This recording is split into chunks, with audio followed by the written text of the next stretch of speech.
कुरिन्थियों के नाम पौलुस प्रेरित की पहली पत्री, अध्याय 14।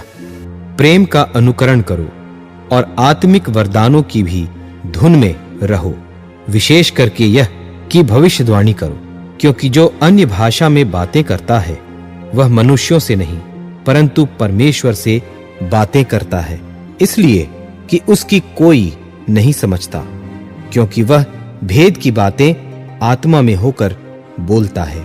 परंतु जो भविष्यवाणी करता है वह मनुष्यों से उन्नति और उपदेश और शांति की बातें कहता है। जो अन्य भाषा में बातें करता है वह अपनी ही उन्नति करता है, परंतु जो भविष्यवाणी करता है वह कलीसिया की उन्नति करता है। मैं चाहता हूं कि तुम सब अन्य भाषाओं में बातें करो, परंतु अधिकतर यह चाहता हूं कि भविष्यवाणी करो, क्योंकि यदि अन्यान्य भाषा बोलने वाला कलीसिया की उन्नति के लिए अनुवाद न करे तो भविष्यवाणी करने वाला उससे बढ़कर है। इसलिए हे भाइयों, यदि मैं तुम्हारे पास आकर अन्यान्य भाषा में बातें करूं और प्रकाश या ज्ञान या भविष्यवाणी या उपदेश की बातें तुमसे न कहूं तो मुझसे तुम्हें क्या लाभ होगा। इसी प्रकार यदि निर्जीव वस्तुएं भी जिनसे ध्वनि निकलती है, जैसे बांसुरी या बीन, यदि उनके स्वरों में भेद न हो तो जो फूंका या बजाया जाता है वह क्यों कर पहचाना जाएगा। और यदि तुरही का शब्द साफ न हो तो कौन लड़ाई के लिए तैयारी करेगा। ऐसे ही तुम भी यदि जीभ से साफ साफ बातें न कहो तो जो कुछ कहा जाता है वह क्यों कर समझा जाएगा। तुम तो हवा से बातें करने वाले ठहरोगे। जगत में कितने ही प्रकार की भाषाएं क्यों न हो, परंतु उनमें से कोई भी बिना अर्थ की न होगी। इसलिए यदि मैं किसी भाषा का अर्थ न समझूं तो बोलने वाले की दृष्टि में परदेशी ठहरूंगा और बोलने वाला मेरे दृष्टि में परदेशी ठहरेगा। इसलिए तुम भी जब आत्मिक वरदानों की धुन में हो तो ऐसा प्रयत्न करो कि तुम्हारे वरदानों की उन्नति से कलीसिया की उन्नति हो। इस कारण जो अन्य भाषा बोले तो वह प्रार्थना करे कि उसका अनुवाद भी कर सके।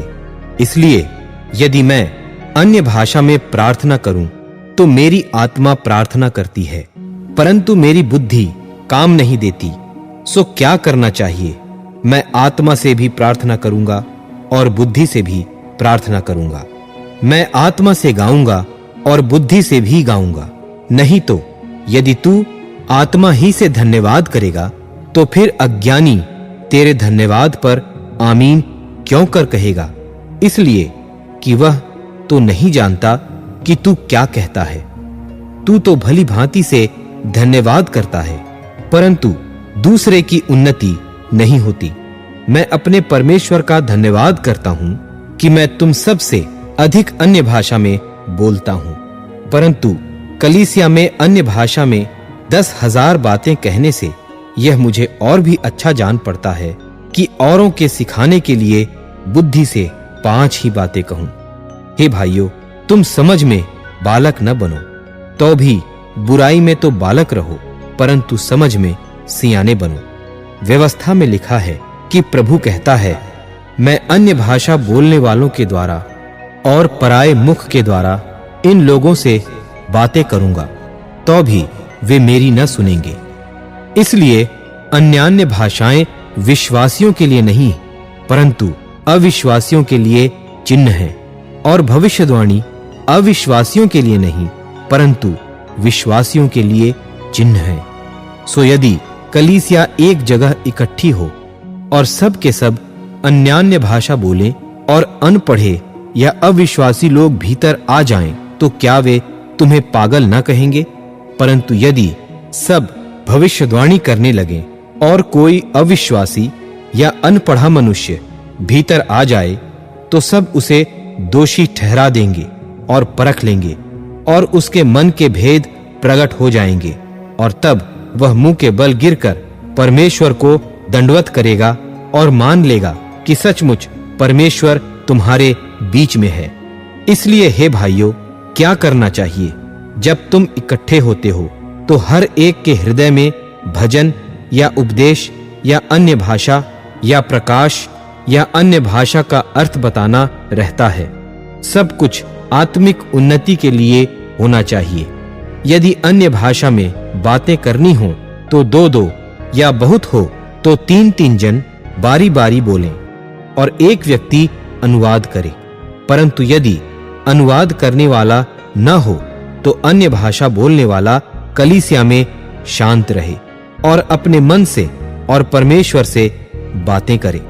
भविष्यद्वक्ताओं में से 2 या 3 बोलें और शेष लोग उनके वचन को परखें।